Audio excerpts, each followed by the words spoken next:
All right, we're launching a new segment here on City News. Every day at this time, Richard Southern will join us from the 680 News Business Center to look at some of the top money-related stories of the day. First, let's start with Forever 21 filing for bankruptcy.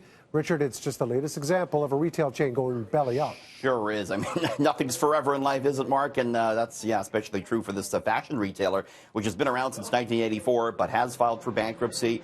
Forever 21 has 44 stores here in Canada. They are going to remain open through this process, so perhaps some deals to be had in the interim. You know, like other companies, it's very much the victim of more money going online, less people visiting malls.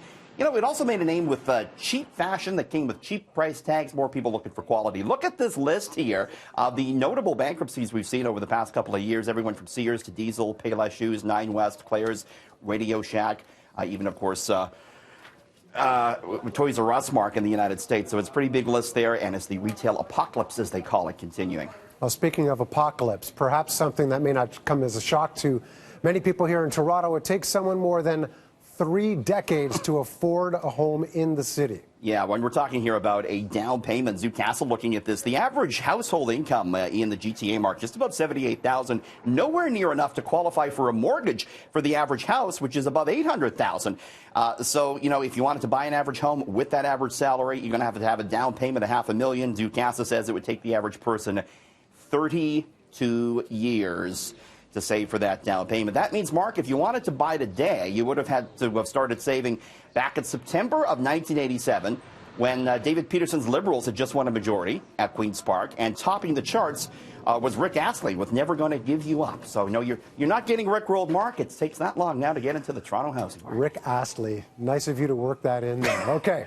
So, speaking of old times, if you like snail mail, you might want to listen up. Richard, apparently Canada Post is racking up some pretty big fines here in Toronto. Yeah, and I'm not surprised because we see a lot of shots like this around the city, right, with these mail vans and other delivery vans forced to pull over and sometimes park illegally to make their deliveries and their pickups. Canada Post has racked up $1 million in annual parking fines as drivers struggle to navigate those congested city streets. Data shows the Crown Corporation has paid out $7.5 million in parking fines over the past 10 years.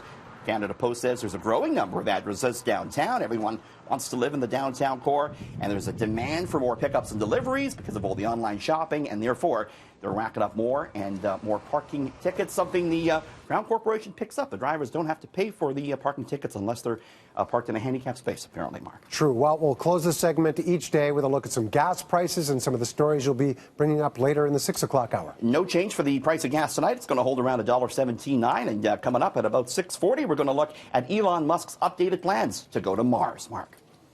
Perfect. Thanks, Richard. Thanks. We'll talk to you a little later. Thanks.